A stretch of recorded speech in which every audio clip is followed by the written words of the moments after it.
Hi everyone, and welcome to Cafe Oikos. Welcome to Virtual Cafe Oikos, which is it's a volunteer-driven ongoing series of public talks on ecology and conservation. Yeah. Quick introductions. I'm Anisha Jayadevan. I'm one of the 5 co-organizers of Cafe Oikos. And there is also Ishika Ramakrishna, Janavi Rajan, Manani Bansal, who made the great poster for today's talk, and Shashi Rao. And I'm really happy to introduce Kanchi Kohli, who is a policy researcher working at the Center for Policy Research in New Delhi. Kanchi works on environment, forest, and biodiversity governance in India. And her research interests also include the implementation of biodiversity regulations in India.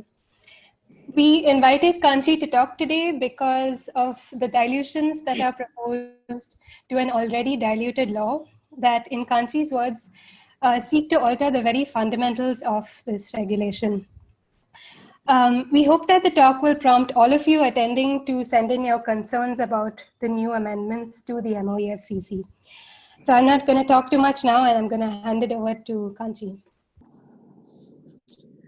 Thank you. I'm looking forward to this conversation, not just because I'm going to be talking, but I think I'm looking forward because I hope this turns out to be a good interaction based on all of your experiences, and it is much more interesting than me staring at a blank screen right now. But I'll try and finish talking in about 25 minutes or so, and then we can chat much more. So I think before I get into what this new EIA draft is going to do or is proposing as changes, what the outrage is all about, and many of you might be aware of it as well, I just wanted to step back, and I wanted to start with just throwing up a few situations that all of us might actually come across. For instance, as a person living in a village, or who also goes back to a village, saying that my village common land is suddenly being cordoned off, and it's going to be used to construct a bypass road or a bypass highway. Or for that matter, if it might not be directly affected, but one of your field research sites, the fisher folk from the field research sites actually calls you up and says, there's a massive protest happening against a port that's coming up, and people are obstructing activity, and we're not going to let this happen. A nice commercial complex building or shopping mall is coming up on your favorite wetland where we would go every Sunday to birdwatch. 1 lakh trees are being cut off for a hydropower project in the Northeast. All these are things that matter to us. And in all these situations, the environment impact assessment regime has a hand. It has a footprint in all of these situations and many more. So to start with, the EIA process, which deals with what we popularly known as environmental clearance, is part of a pool of laws that comes to bear on government decisions related to environment. It is only one of the laws in the larger pool of laws. So we need to understand that even with the situations that I was speaking about, this is one important decision-making tool that the government uses to legitimize or approve projects.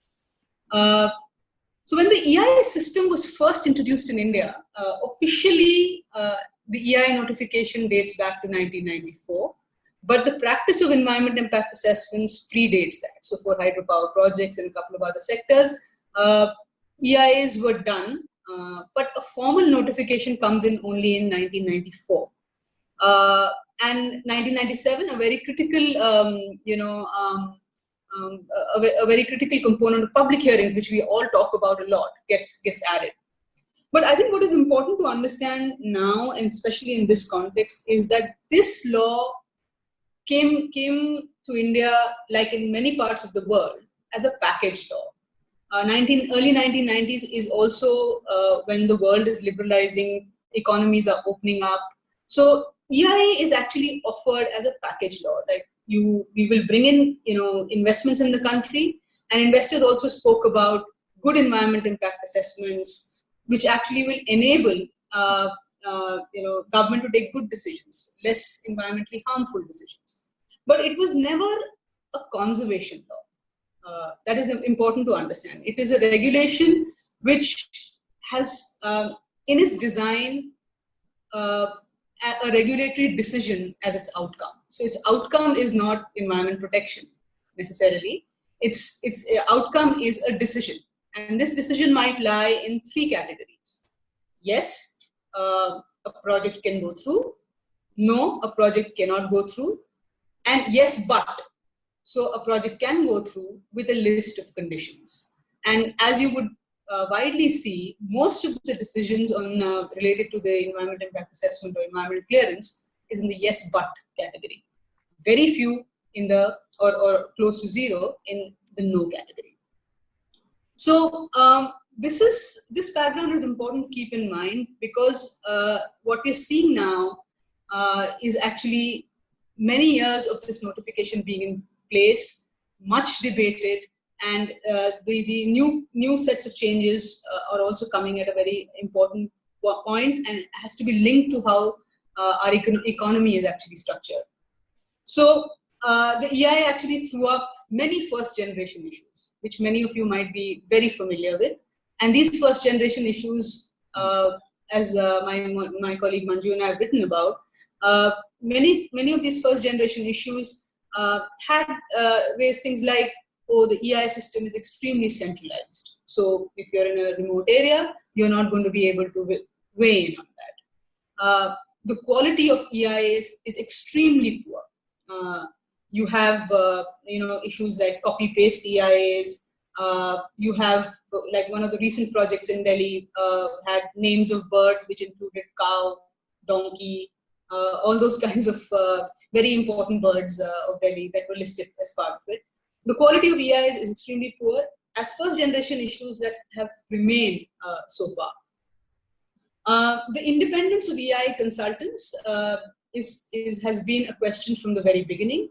The EIA is funded and supported by the project authorities, who want, ultimately their objective is to get a project approval. So there have been cases where EIA consultants have been given terms of reference to say, okay, you do an EIA, and you also get us the environmental clearance. So these are first generation issues. Things like public hearings are not done properly, people don't get access to documents, there are notices are not issued in time, and really, as the EIA thing progressed and people started raising many issues with the EIA notification, what was happening was anything big or incomplete that you raised as part of the environment impact assessment landed up being a condition of the yes but approval.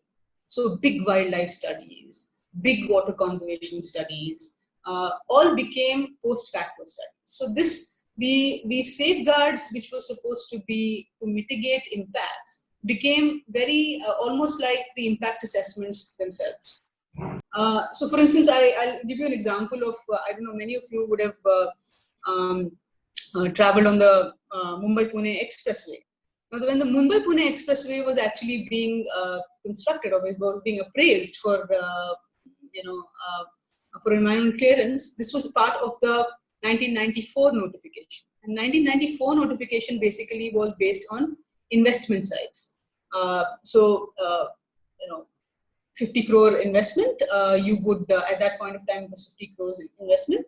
You would, if it's above, you would need to get an EI. If it's below, then you don't need to get an EI. So what was happening then is the negotiation, that the Mumbai-Pune Expressway gets into great controversy. There is,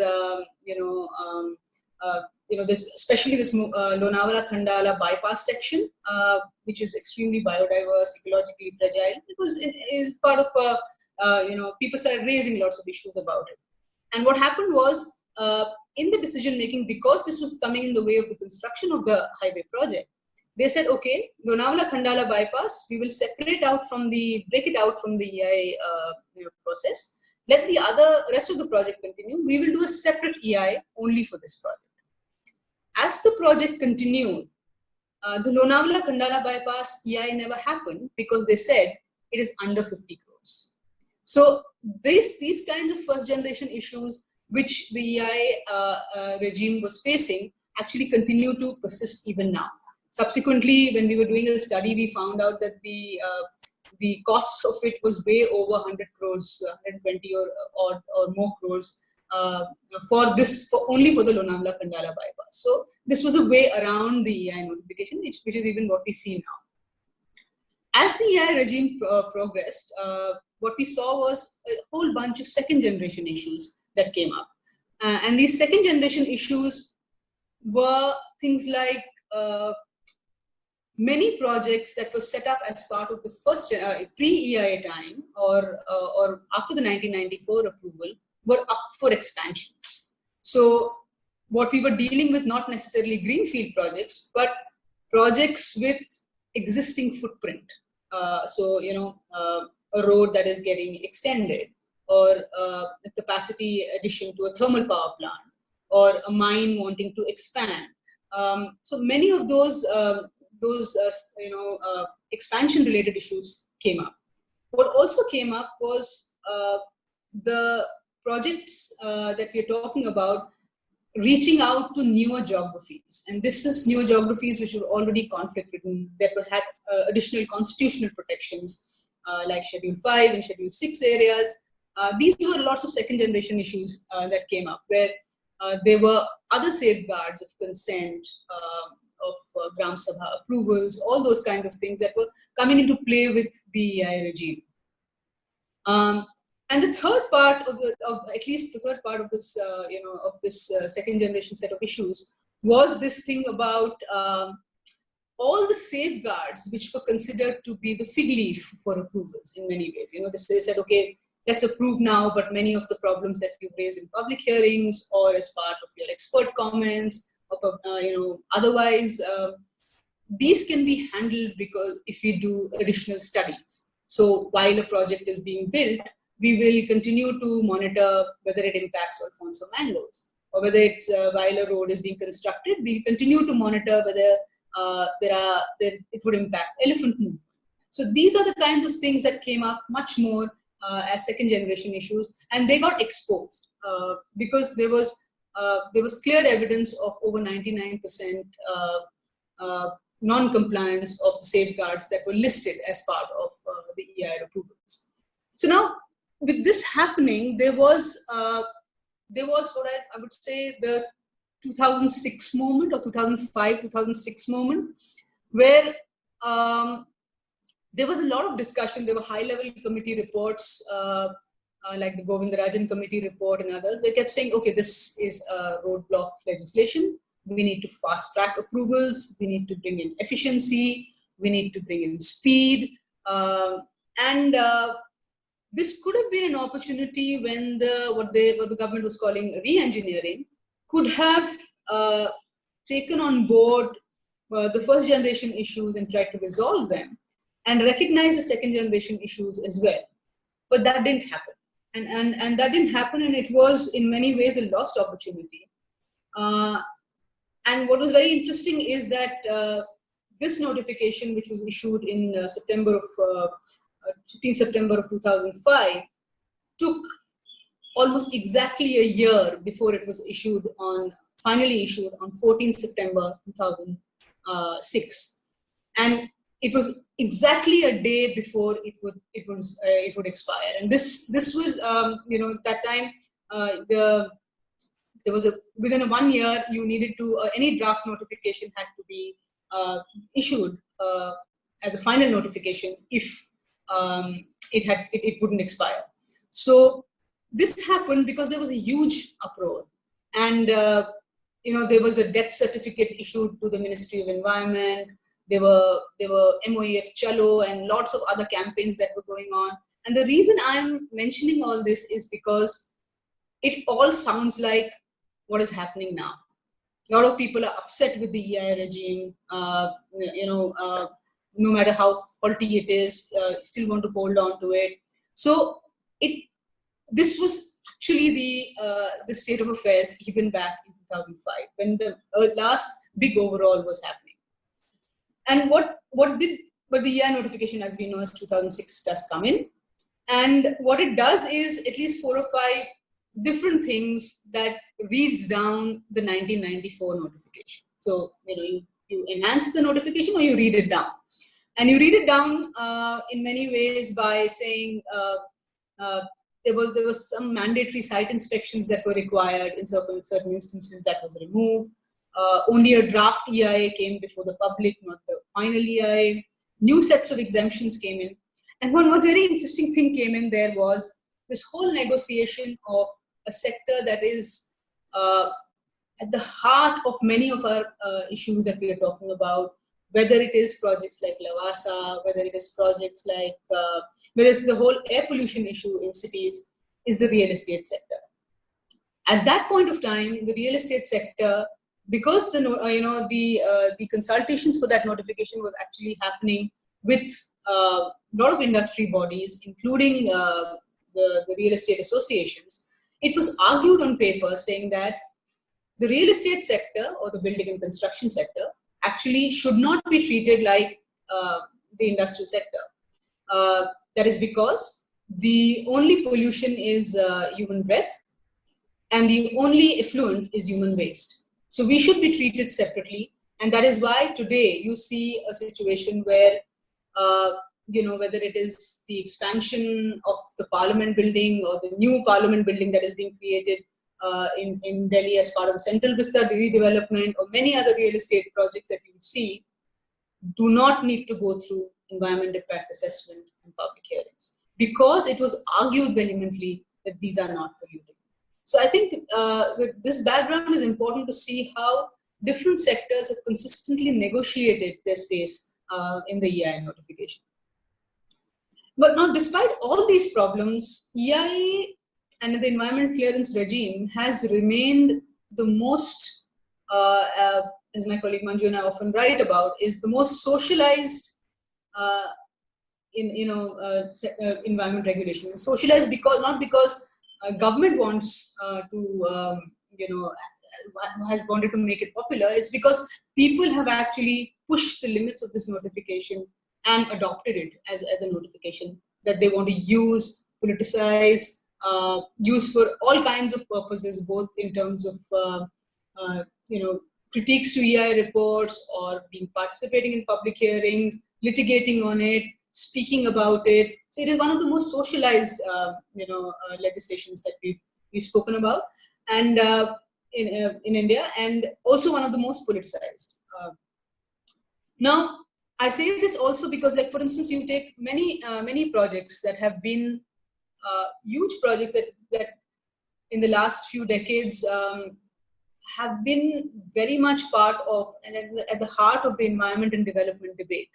The Athirapalli hydroelectric project that we're hearing about in Kerala now, the Kerala government reviving, has at least gone through 3 iterations of EIS that have been done, and has been challenged in courts, popularly through writing, in many other forums.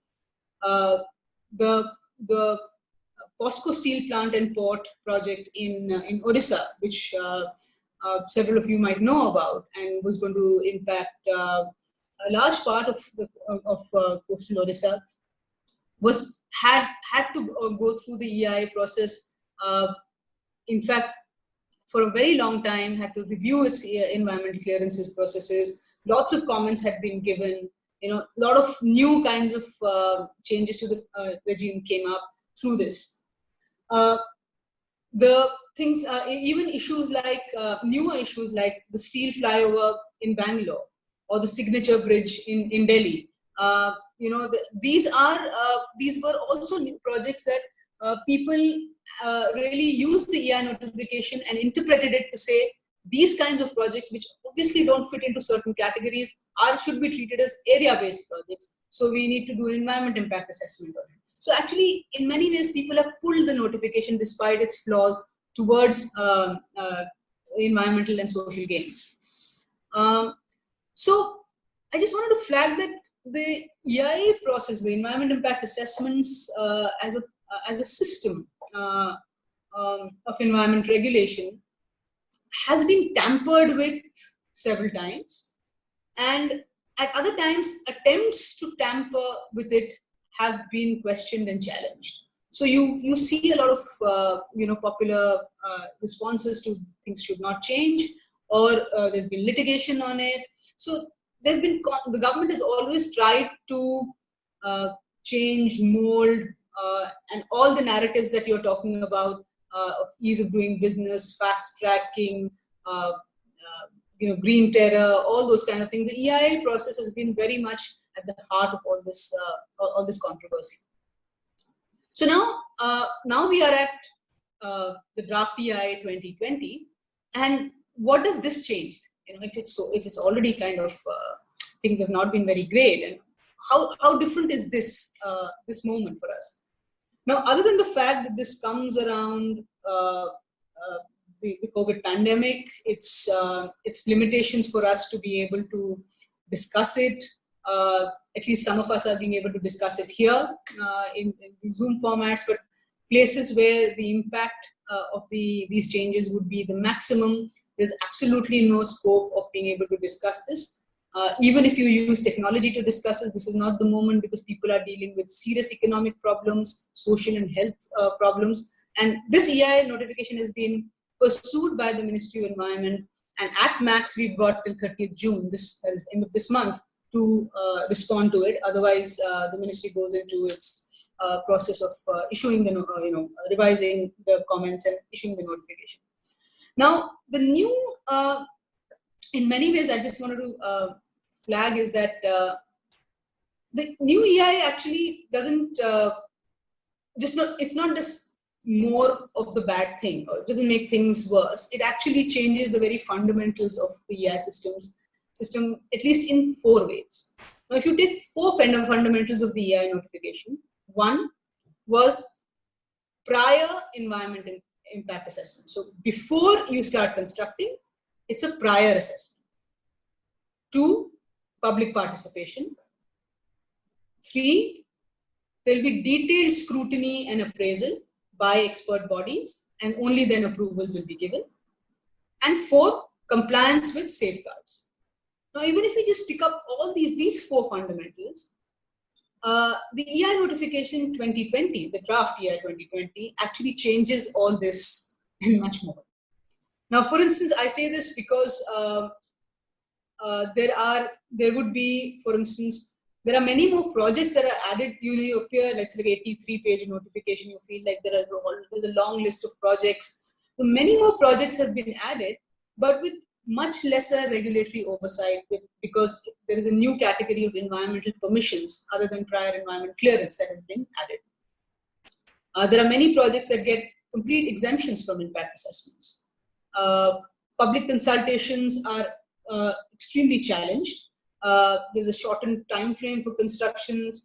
Fewer projects actually require public hearings. For instance, expansions up to 50% in any sector do not require public hearings. If the public hearing can't take place physically, then the notification allows for other formats for public hearings to be conducted, which could mean anything. There is a new expert committee that is going to be constituted that can change the category of the project from requiring an impact assessment or a public hearing on its own. So right now, whenever this happens, there's a public notification. We are able to respond to it despite its limitations, but that's not going to happen as the way it's drafted right now. There is a very fundamental difference between they've changed, in many ways introduced the idea of fait accompli in many different ways in the appraisal process. For instance, earlier before environment clearance, you could only secure land, which means you could cordon off an area, which was bad enough. Now you can actually level off the land. You can do that's a huge problem, even physically for people, for livelihoods, if they're dependent on that area. it's a huge problem. So there's a massive change even before an approval is given. So it's almost like introducing fait accompli into the whole process. There's a change in the increased validity for which an environment clearance is issued. So a mining project is issued an environment clearance for 50 years. Whether or not, so you have 50 years to, you can sit with that environment clearance and cut off access to that area and continue and start mining much later. So people actually lose access to that area whether or not you start mining immediately. But one of the biggest changes in this notification is how it normalizes the idea of violations. From 2017 onwards, it's been a controversial addition to the EIA notification, where a one-time amnesty scheme was added to the EIA notification as an amendment to say that if you've not taken approval under the EIA notification as far as environmental clearance, you can come to the ministry for 6 months, within 6 months, and get your approval.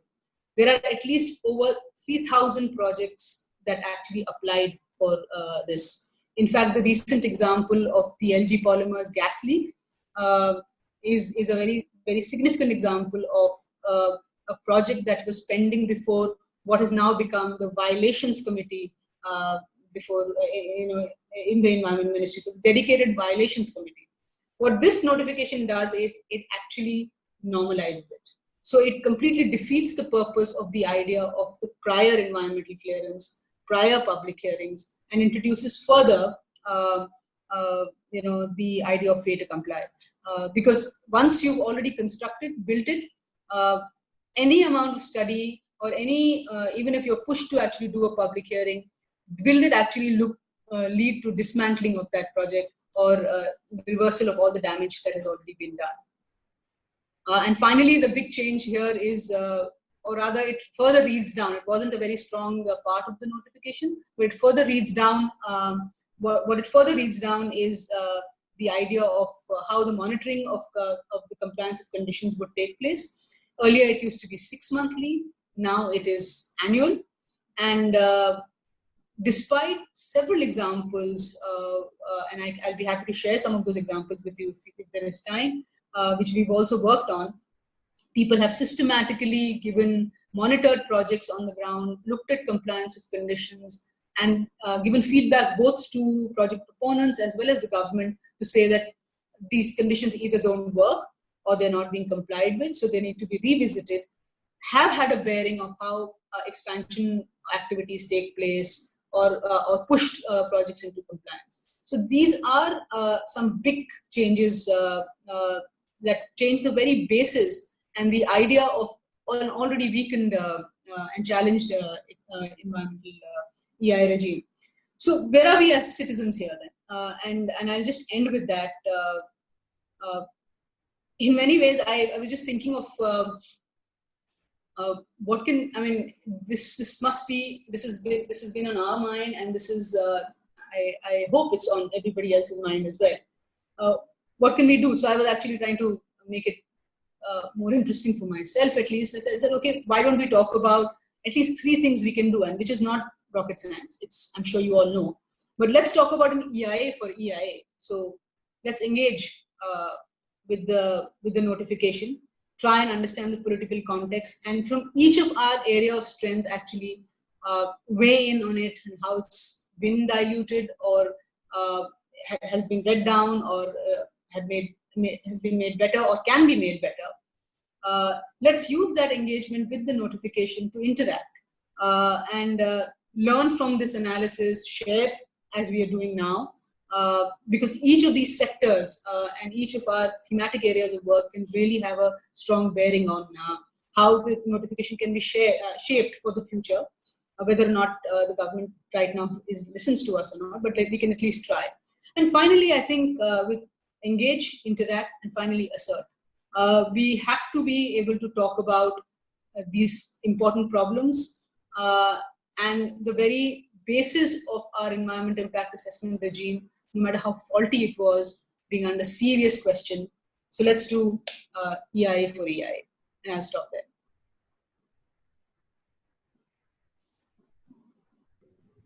Not bad. Thanks so much. Thanks so much, Kanchi. That was really fascinating, especially with all those examples. Shall we start with the questions that people had sent in yesterday? Yeah. And then sure. I see some questions typed in the chat window as well. Okay. So I can, should I just, so one of the questions was, how can industries and infrastructure projects be given clearances in protected areas when protected areas are supposed to be inviolate, especially tiger reserves? So what has happened is, protected areas, the only way you can allow the use of protected areas from 2003, though specifically these words have been introduced in the Wildlife Protection Act through rules, is if it's directly beneficial to wildlife. So that is why very often you don't see the National Board for Wildlife or a standing committee or the Supreme Court really weigh in on how a mining project is beneficial for wildlife. But that's the only way you can do it. But as we can see, many such approvals are being given with mitigation measures, with underpasses and flyovers and many other mitigation measures that have been put in place. And obviously, protected areas are not inviolate areas. In any case, not all protected areas are fully inviolate. There are categories of protected areas where livelihood use and other use is allowed. So that's that. I'll be happy to elaborate on that if you want to talk about it. Is compensatory afforestation an EIA and an EIA all that is required to get rid? No, so as I said, this is a pool of laws. Environmental clearances is under the EIA regime. Compensatory afforestation comes as part of the Forest Conservation Act, where the diversion of forest land for non-forest use is in question. Lots of projects actually don't utilize forest land. So their compensatory afforestation may not be in question unless it's in urban areas where it's not the Forest Conservation Act and tree felling is in question, and it comes with the several urban preservation of tree laws that you can come to bear. In wildlife areas is the Wildlife Protection Act. There are specific water-related approvals. There is the Air Act, the Water Act. So there are many laws that can come to bear on a project that you might be interested in. Either studying its compliance as it's operating, or whether you're looking to actually object to its setting up. So that, should I just continue with the questions or? Yeah, maybe once we're done with those, I can read out the ones in the chat window. Okay, I'll quickly go to the next. The second one is who conducts the EIA?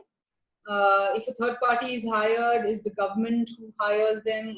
So basically, it's very clear, as I was mentioning, the project proponent wanting the environment clearance actually pays for the the EIA report. This has been one of the, as I said, first generation issues.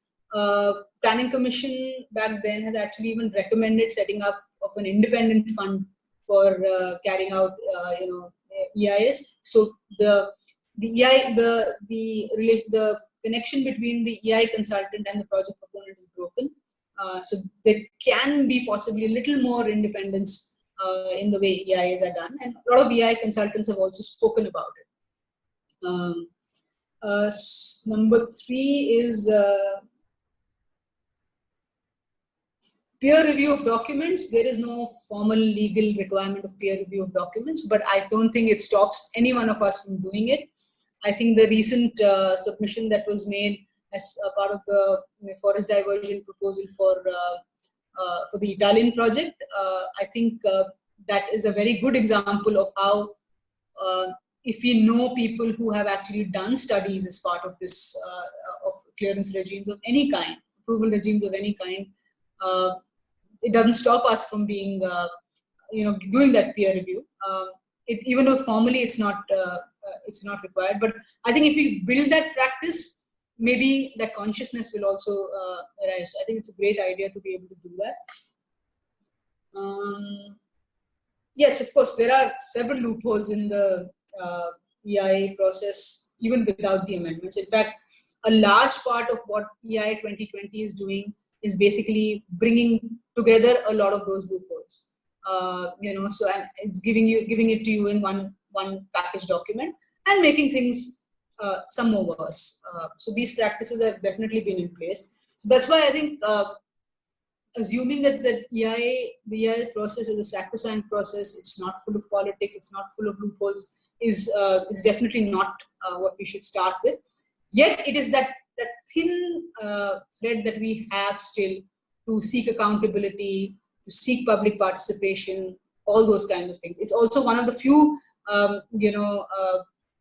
forums where a lot of the documents start getting available. The moment somebody applies for environment clearance, you have to disclose certain things. Your location, impact area, species in the area, including cows, buffaloes, all those kinds of things. And I think it becomes a very important source of information, despite all its problems right now. And that's why how people have actually, as I was mentioning, socialized the process. Is NBWL involved when the amendments to the EIA are made? No, formally no. NBWL is an authority under the Wildlife Protection Act, which is very different. EIA is under the Environment Protection Act, which is a different process. The government might decide to take inputs from members, but there's no formal requirement for it. And what are the most effective ways that the public can contest clearances? A whole bunch of factors. And I think people are doing it in many different ways in any case. I think keeping very strong paper trail, making the noise on social media or physically, actually working with communities who are going to be most impacted or are already most impacted from these projects is also useful. It doesn't work everywhere, but where it does work, it can actually give a lot of legitimacy to the concerns that are being raised on environment and social grounds. Litigation is what people have used. And there are a whole bunch of ways this could happen, and people have been doing it. There are many examples for it. Yeah, I think that's the questions we had. Okay, so I'll just start reading out these questions one by one. Pooja asks, is the EIA inherently unconstitutional? And are there violations of rights of tribals and forest dwellers under the FRA? And she also asks, can there be harmony between constitutional rights of tribals/forest dwellers and EIA? I mean, these are exactly the kind of questions that we have to, any amendment to the EIA notification that takes place now has to respond to. In fact, when I was talking about second generation issues, these are exactly the contestations that happen. I mean, the central government having the power to set up something in Schedule 5 areas and saying that you exercising that right, which is directly in contravention with the constitutional powers of that of several people of the communities in that area. How do you actually how do you actually reconcile this? Because a lot of these regulatory regimes seem to be very blind to specific places, specific people. So you can see it's such a linear, sanitized process that it doesn't seem to have the ability to have nuance about who's being impacted, whose rights are in question, what constitutional safeguards are there. So I think these are very important questions that have to be raised, and this is what the government needs to contend with. And I think, yeah. Okay. Priya says, it's interesting that you point out the similarities in the uproar against notifications earlier and against the draft today. What do you think we can do differently this time around? Well, we're in lockdown. So first thing we need to do is just get this lockdown period, comment period extended. Only then creative strategies can even be thought of. Because despite raising a lot of, questions, you only have this much time where everybody's so preoccupied with doing so many other things. But I'm not sure, I mean, I think last time around several strategies were tried, including speaking to political parties, speaking to experts, talking to government itself, using the RTI, protests. As I said, there was a death certificate issued to the Ministry of Environment. So a lot of creative strategies were used, but I think one of the things that was missing back then is a lot of people would agree to it, and I would think so, that we had not been able to adequately involve real affected people in these areas who would be the constituency really demanding it. So it was not really affecting for a politician. How did it matter? Did it matter if it wouldn't matter unless and until people from their constituency really would ask for something. It would not be linked to votes. All those kinds of things. That is definitely one part we could do differently. The other thing I think we could do definitely differently, and it is different from the 2005 moment, 2006 moment, is where we are in terms of our economic health. We are in a very different sort of economic moment today than what we were in 1994 and 2005, and actually linking all those things to to how a discussion on EIA should take place, whether or not you should be making things easier, doing an assessment of what is the health of the sectors that the environmental clearance are actually environmental clearance process is linked to. So I think that's the second thing that we need to link this whole discussion with.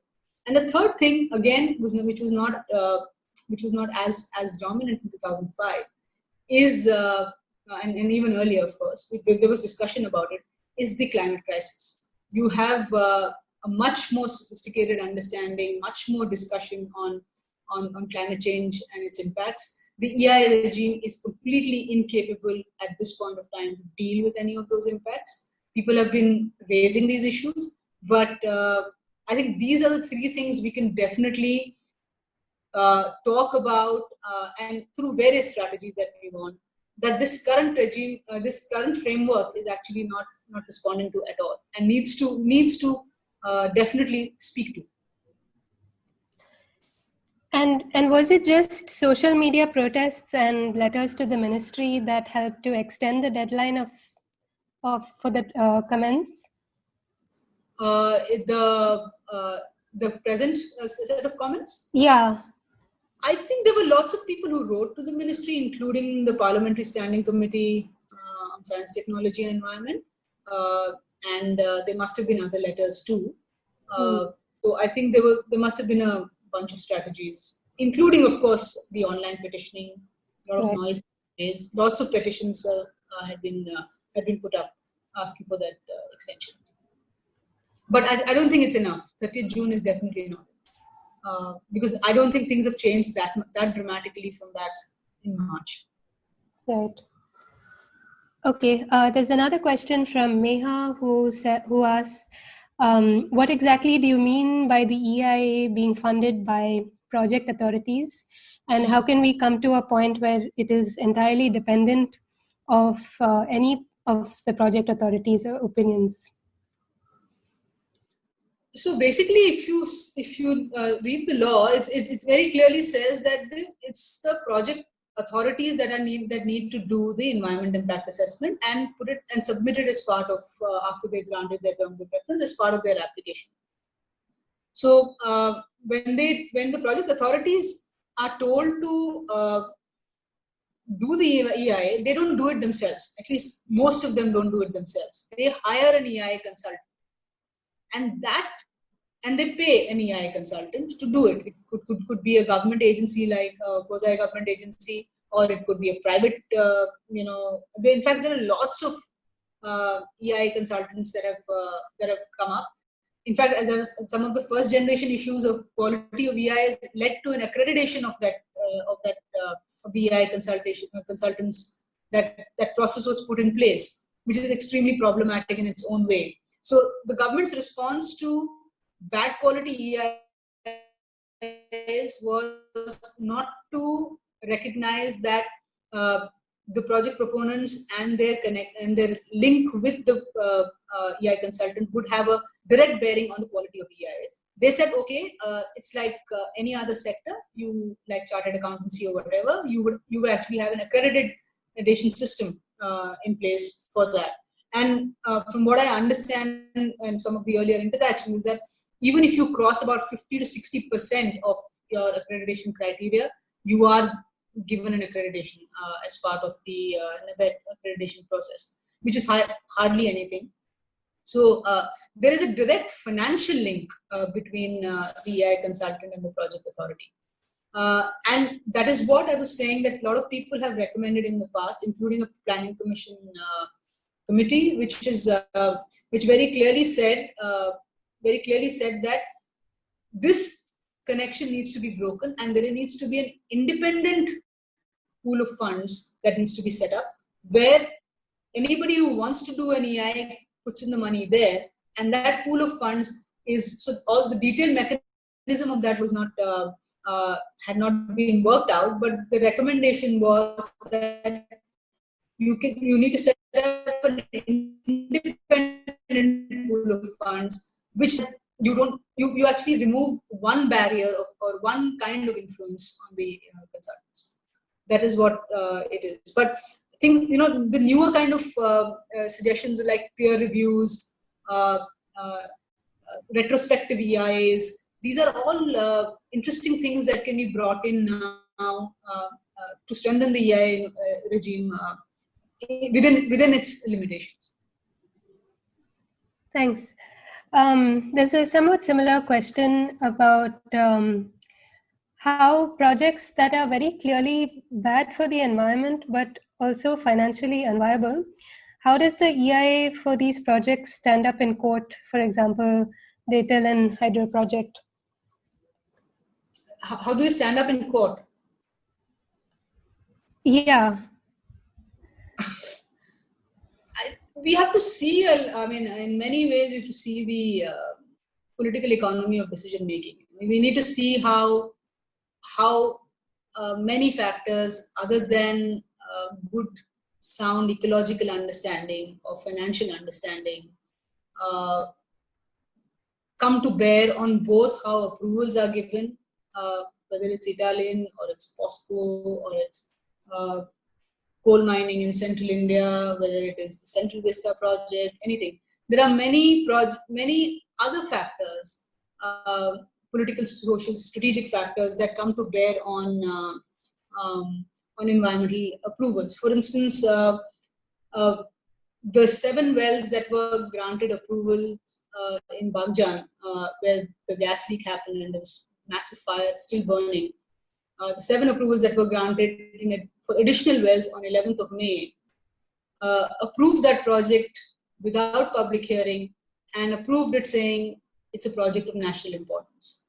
So when those kinds of aspects come to bear on decisions, then financial viability and ecological environmental viability don't weigh in as much, which is unfortunate because if you do not have those two things, as has been highlighted, whether with Italin or with Bagjan or with several other projects, these are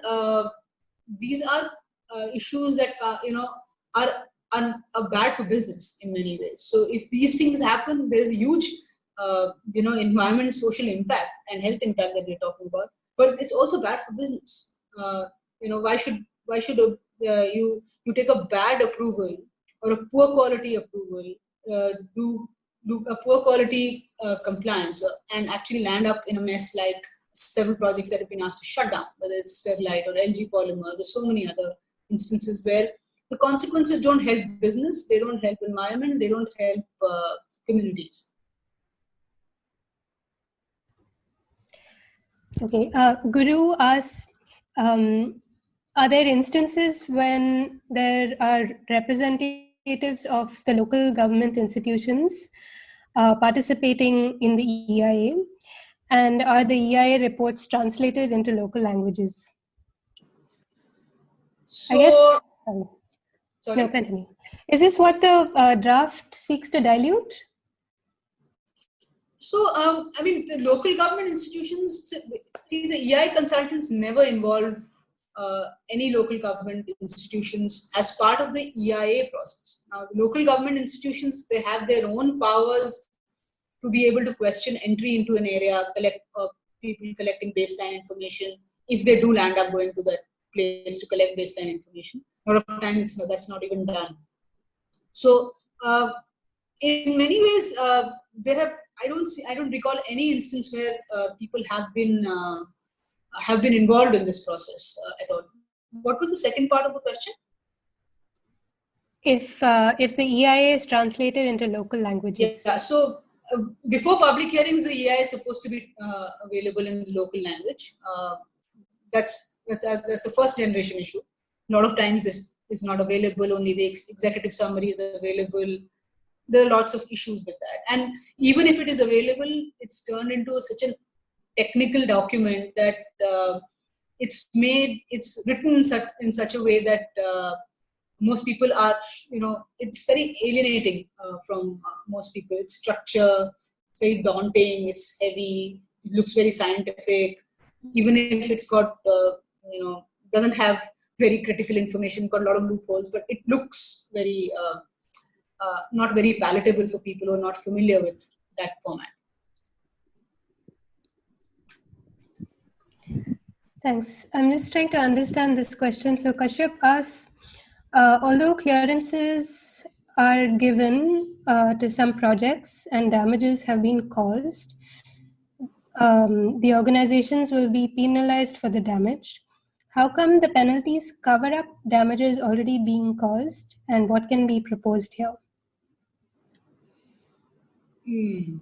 So if I've understood your question, basically you cause the damage and then you pay and then you continue to do your own business. If that's the question, then sorry. Sorry, I just said I think so. Yeah. So I mean, pay and pollute has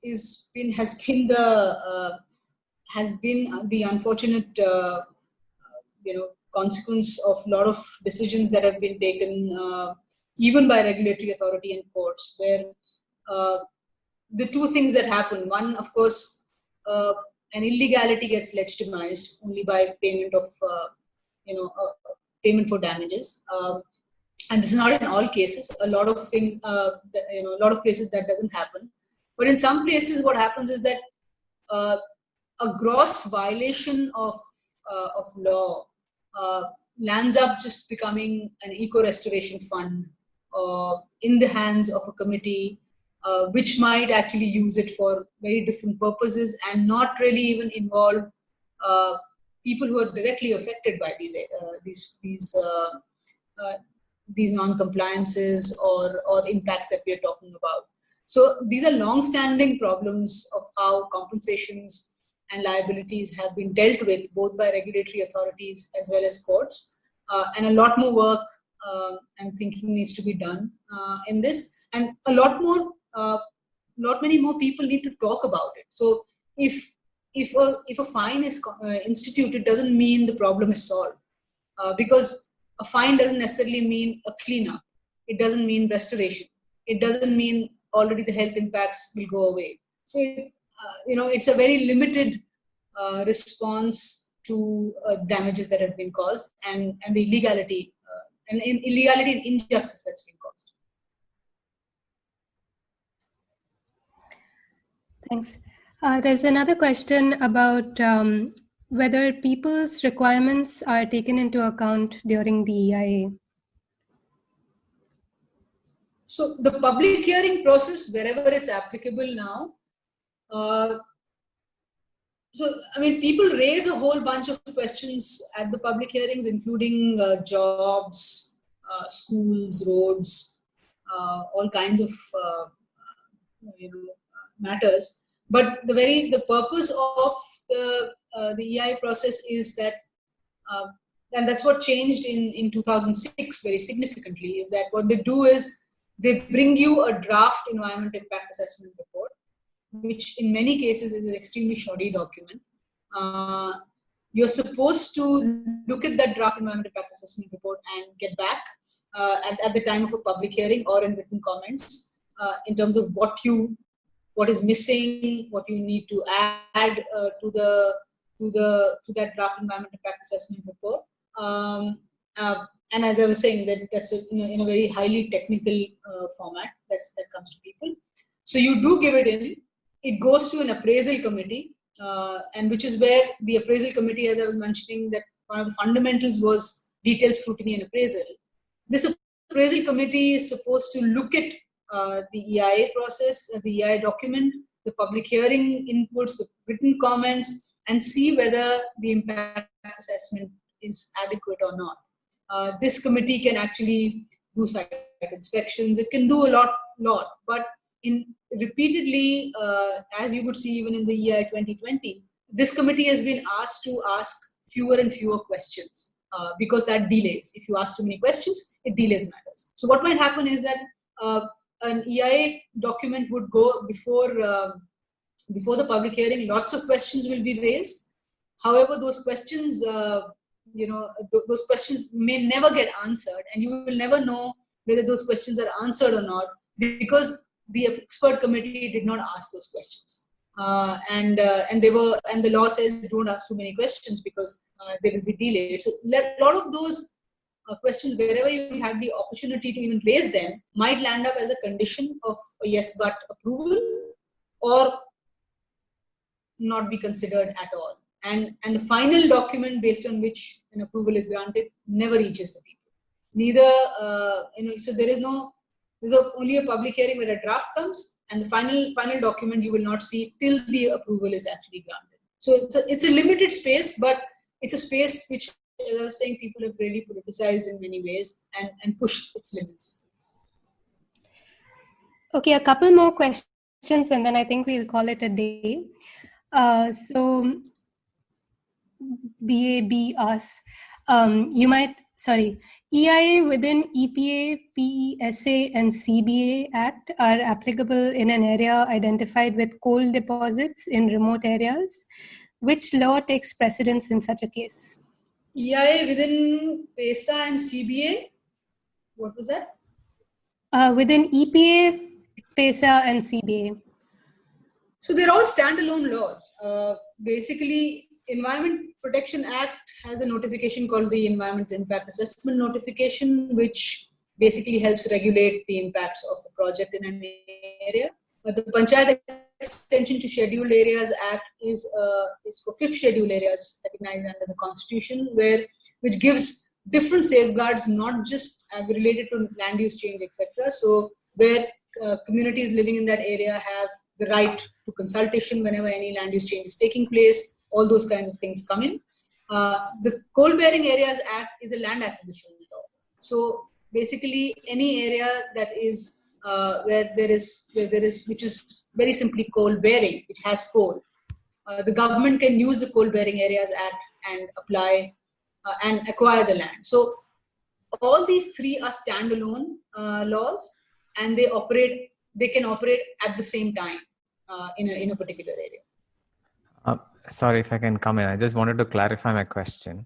This was more pertinent to the public consultation part of EIA and PESA, which tells any kind of land acquisition that has to happen after the permission is sought from the Gram Sabhas or the Panchayats. And in case of Coal Bearing Acts, Acquisition and Development Act, no public consultation as such is needed, but rather the government declares the intent of acquisition. And whoever has any grievances or objections or wants to claim compensation have to do so by written means within 30 days after declaration of the intent. So in an area like, let's say, Hasdiwar, wherein coal blocks are being auctioned off for mining for both the state companies as well as private sectors now. And with all these three standalone acts concurrently applicable to an area like that, which one takes precedence there? Is my question, which I could not write in length there. So I don't think anyone would take precedence because the EIA process is looking at environmental approval of the coal mine. that gives an opportunity for a public hearing, which is the limited process that I spoke about. There will be a Gram Sabha called under PESA, where the Gram Sabha will be asked whether or not they agree to this proposal or not. That will get recorded at the Gram Sabha level. And the CBA Coal Bearing Areas Act process will be a different process that will be initiated by the district collector, which will need to be responded to, where the intent is issued and you need to actually give your written comments, both on prospecting as well as mining operations. So you don't say this would take precedence over the other. However, for mining to start, all these three processes have to finish. Thank you. And more. I mean, these are three. There are many more processes that have to finish. Okay, let's just take a last question. Nusrat asks, is the alienation of communities from grassroots level from EIA process a result of the EIA being a centralizing legislation which confers too much power to the central government? If so, would conferring powers for regulation and impact assessment to the states be a better alternative? So centralization can actually happen in many ways. I think there is a difference between and if we have the chance to speak about it another occasion is about the difference between decentralization and devolution of powers. There is the 2006 onwards, there is a state level impact assessment authority which also has the powers to approve certain kinds of projects, and that continues with the EIA process. That state level authority can act in a very similar manner than what the central government could. So the centralizing tendency is there even at the state level. However, what is interesting in this new notification is that, and that's an interesting change, and now that the question has come, is that who can constitute that central government, that state level committee is also is a big question. Because in the 2006 notification, that state level impact assessment authority, which has the power over certain kinds of projects, is to be constituted by the central government in consultation with the state government. That changes in the 2020 notification, because it's only the central government that sets up this committee. So the central government actually holds much more power, even in the composition of that committee. But in both these things, the alienation question remains equally problematic, because even if the CR gives the approval or the central government gives the approval, it is not based on consent of Adivasi communities, the most vulnerable populations, whether it's the scheduled caste, scheduled tribe, Dalit communities, whether it's women, the most vulnerable populations that we're talking about. That's not inbuilt in the manner in which decisions are taken. They have to be flagged much more. Otherwise, whether it's the central government or the state government, that centralizing tendency will not be a devolved power, really, of decision making. Thank you so much, Kanchi. I think we'll close for today. It's 6:05.